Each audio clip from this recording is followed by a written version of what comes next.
Chapter 9. Persistence. If you fear criticism, let us examine some of the symptoms of the fear of criticism. The majority of people permit relatives, friends, and the public at large to influence them that they cannot live their own lives because they fear criticism. Huge numbers of people make mistakes in marriage, stand by the bargain, and go through life miserable and unhappy because they fear criticism, which may follow if they correct the mistake. Anyone who has submitted to this form of fear knows the irreparable damage it does by destroying one's ambitions and the desire to achieve. Millions of people neglect to acquire related educations and after having left school because they fear criticism. Countless numbers of men and women, both young and old, permit relatives to wreck their lives in the name of duty because they fear criticism. Duty does not require any person to submit to the destruction of his personal ambitions and the right to live his own life in his own way. People refuse to take chances in business because they fear criticism, which may follow if they fail.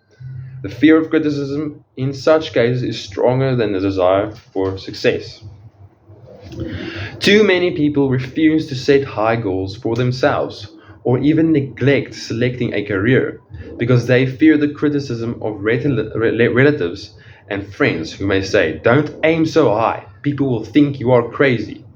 When Andrew Carnegie suggested that I devote 20 years to the organization of a philosophy of individual achievement, my first impulse of thought was fear of what people might say.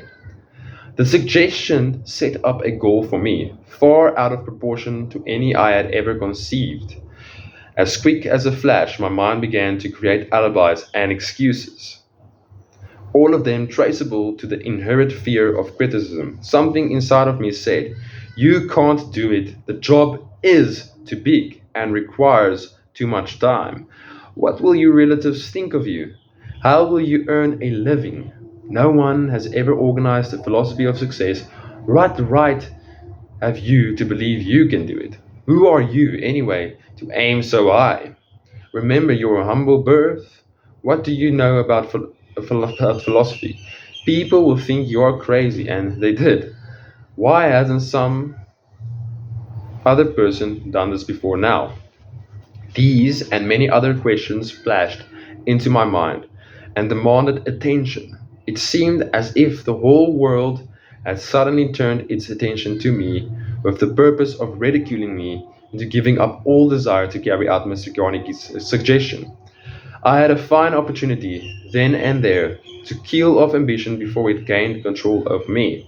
Later in life, after having analyzed thousands of people, I discovered that most ideas are stillborn and need the breath of life injected into them through definite plans of immediate action. The time to nurse an idea is at the time of its birth. Every minute it lives gives it a better chance of surviving.